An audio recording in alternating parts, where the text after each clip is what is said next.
Lorsque Dieu fait du bien à quelqu'un, bien aimé, il utilise toujours sa parole. Tout a été fait par la parole. Rien de ce qui existe n'a été fait sans la parole. Au commencement était la parole. À la fin aussi sera la parole. Il est alpha et il est oméga. Alléluia. Donc du fait que Dieu a permis que, malgré les occupations, malgré que le diable t'a retenu et tu as pu braver les embouteillages, tu as pu braver la chair, tu as pu braver le soleil que tu es venu, je t'annonce que tu es qualifié d'office à recevoir ton miracle. Parce que ce que tu entends, quelqu'un ne peut pas donner pour Amen. Ce que tu entends, c'est ce que tu vas voir. Et ce que tu verras sera ton témoignage. Alléluia. Alléluia. Ce que tu entends, c'est ce qui va déterminer la qualité de ton miracle. La Bible dit que la foi vient de ce qu'on entend. Alléluia. Et la foi est partie dans ce qu'on est dans le miraculeux, dans le surnaturel. Tu verras des grandes choses ce soir. Alléluia. Mais on va se lever pour adorer le Seigneur, juste méchant. Alléluia. Parce que je suis un adorateur. Alléluia. Tu vois, écoute-moi, la Bible dit que Dieu siège dans la louange et dans l'adoration. Quand on parle de siéger, on doit se prendre des décisions. Alléluia. Il y a un conseil qui est déjà réuni, le conseil de la Trinité. Dieu va prendre des décisions en ta faveur ce soir. Mais quand lorsque Dieu est adoré, bien aimé, il n'y a plus lieu de demander parce que l'adoration est une manière de demander. Dans l'adoration, tu prends, tu ne demandes pas. Alléluia. Alléluia. Tu vas commencer à bénir le Saint-Esprit, tu vas commencer à bénir Dieu, commence à parler. Tu vas dire que ton nom est infiniment grand, ta majesté s'élève au-dessus des cieux.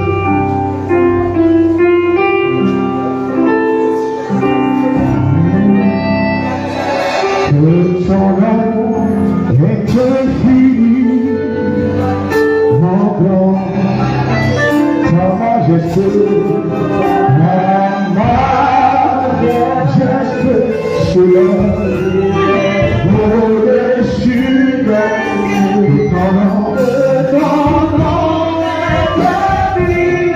Ah, ça va pas. Que ton nom.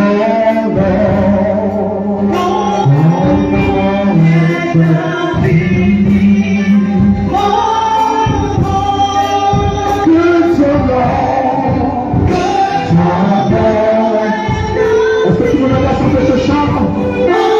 Est-ce que tu vas lever? Mon majesté,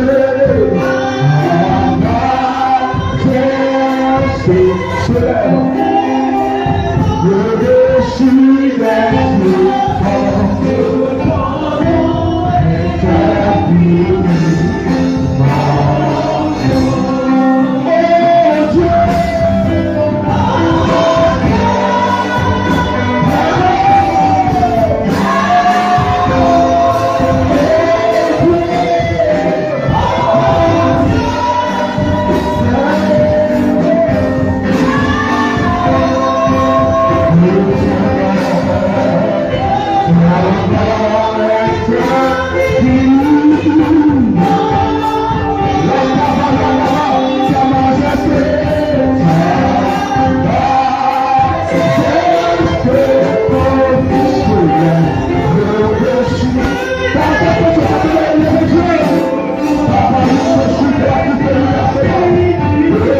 des cieux.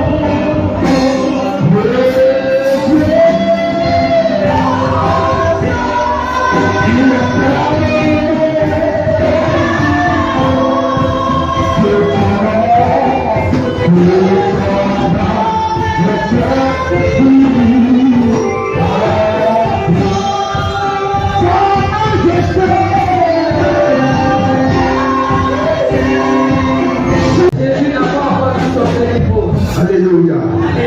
Nous allons lire quelques textes ce soir. Nous allons prendre le livre de Matthieu. Matthieu 8, verset 8. Matthieu 8, verset 8. J'ai lu la parole du Seigneur par sa grâce. Oui. Le centenier répondit, Oui. Seigneur, je ne suis pas digne que tu rentres sous mon toit. Oui. Mais dis seulement un mot. Dis seulement un mot. Et mon serviteur sera guéri. Alléluia. Amen. On va prendre aussi le livre de Luc 7, verset 11. Amen. Luc 7 à partir du verset 11. Luc 7, verset 11. Le jour suivant, Jésus alla dans une ville appelée Naïm. Ses disciples et une grande foule étaient en route avec lui. Verset 12. Lorsqu'il fut près de la porte de la ville, voici, emportait un mort, fils unique de sa mère, on partait enterrer un mort, fils unique de sa mère, qui était veuve. Il y avait avec elle beaucoup de gens de la ville. Il y avait avec elle beaucoup de gens de la ville. Quand il y a un enterrement, il y a une foule de personnes. Alléluia. Yeah. Verset 13. Le Seigneur l'ayant vu, fut ému de compassion pour elle. Le Seigneur voyant ce corps en train d'aller jeter dans la tombe, enterrer, le Seigneur ayant vu, fut ému de compassion. Je vais annoncer à quelqu'un ce soir. Yeah. Le Seigneur t'a vu. Je veux dire à quelqu'un ce soir, le Seigneur t'a vu.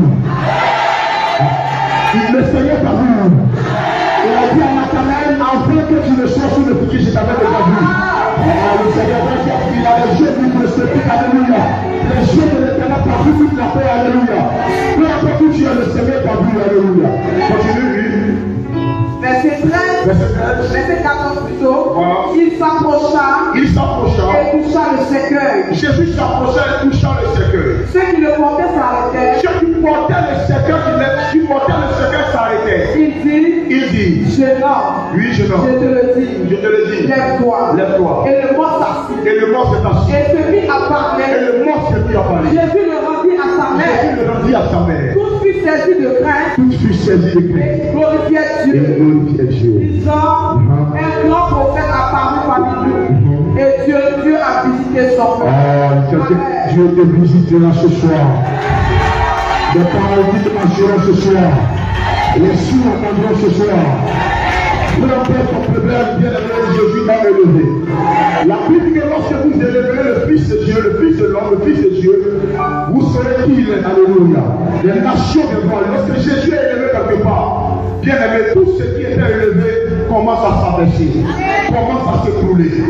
Dis à ton voisin, Jésus n'a pas encore dit son dernier mot. Jésus n'a pas encore dit son dernier mot. Bien aimé, quand on dit Jésus n'a pas encore dit son dernier mot, on est en train de dire que la décision finale n'a pas encore été donnée. Quand on parle des derniers mots, on parle de la décision finale. Quand on parle du dernier mot, on parle de l'intervention divine. Quand on parle du dernier mot, on parle du dernier jeu. Quand on parle du dernier mot, on parle du OK, bien aimé, du dernier OK. Alléluia. Et je veux dire à quelqu'un, la Bible dit dans Ecclésiaste 7, verset 8, que la fin d'une chose vaut mieux que son commencement. Et lorsque nous partons à des réunions, bien aimés, nous constatons qu'il y a des réunions de famille, il y a diverses catégories de personnes. Il y a diverses autorités bien aimées qui sont à cette réunion. Et lorsque tu arrives, souvent le débat n'est pas ouvert. Souvent la parole n'est pas ouverte aux personnes bien aimées qui ont un rôle. Mais les personnes, les autorités qui sont dans cette réunion, ou bien ce conseil, c'est l'homme le plus gradé, c'est celui qu'on réserve le mot de la fin. Parce qu'on s'est dit que lorsque il parlera, plus personne ne parlera. Écoutez-moi, la Bible dit, la fin du jour, nous mettons son commentaire.